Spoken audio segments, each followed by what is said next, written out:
ada kan dari lingkungan, ada juga dari orang itu sendiri, bagaimana dia bisa mempertahankan statement atau prinsipnya dia itu sendiri, walaupun dia hidup di lingkungan apapun.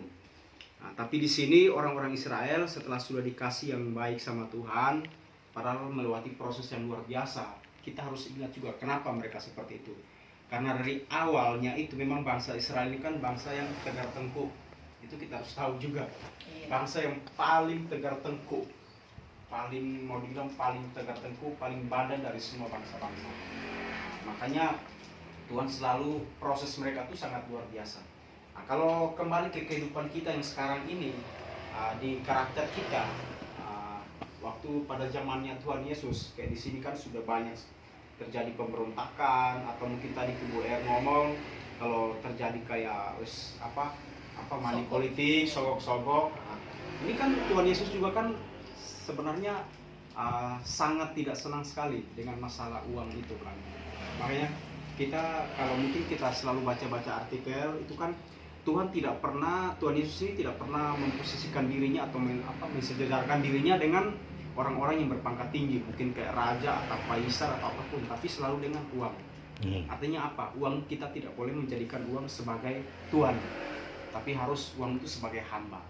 Nah, soalnya kalau uang kita jadikan dia sebagai Tuhan, dia berkuasa atas kita, akhirnya dia menghancurkan kita. Tetapi kalau kita jadikan uang ini sebagai hamba, dia tuh kita bisa kendalikan. Makanya Tuhan tidak pernah mau sama sekali. Dia paling musuh sama sekali dengan namanya yang uang itu. Dia sangat berguna, tapi kalau dia menjadi hamba yang baik buat kita, itu pasti berguna sekali.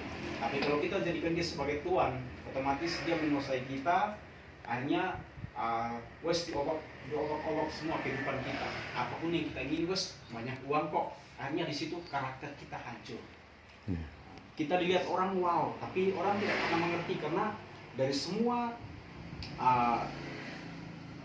kejadian-kejadian orang-orang berduit itu kan sampai meninggalnya kan tidak pernah ada ketenangan mereka. Ada banyak kesaksian. Tetapi orang yang hidup dalam berkecukupan, yang dia selalu mensyukuri apa adanya, itu yang sampai dengan akhir hayatnya pun dia tuh dengan tenang sekali. Dan mungkin saat kehidupannya memang dia pasti menderita, tetapi itu harus proses yang dijalani.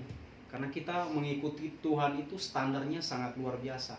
Itu standarnya tinggi sekali. Standarnya itu sangat luar biasa.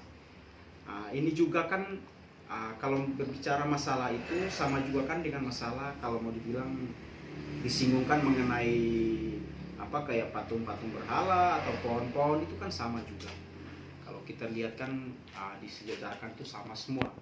Apa bedanya sih kita menuankan uang atau kayak menyembah mungkin kayak pohon-pohon, bukit-bukit, kita mendoakan, itu kan membuat hati Tuhan juga kan sedih. Di saat itu Tuhan juga kan jadi murka dengan kita. Tuhan sudah kasih segala sesuatu yang terbaik, seperti bangsa Israel kan, sudah dienak-enak loh, di laut dibelah, buat jalan enak, dikasih makan, gak usah tanam gini tinggal roti turun tiap hari ngambil, burung tinggal ngambil, enak.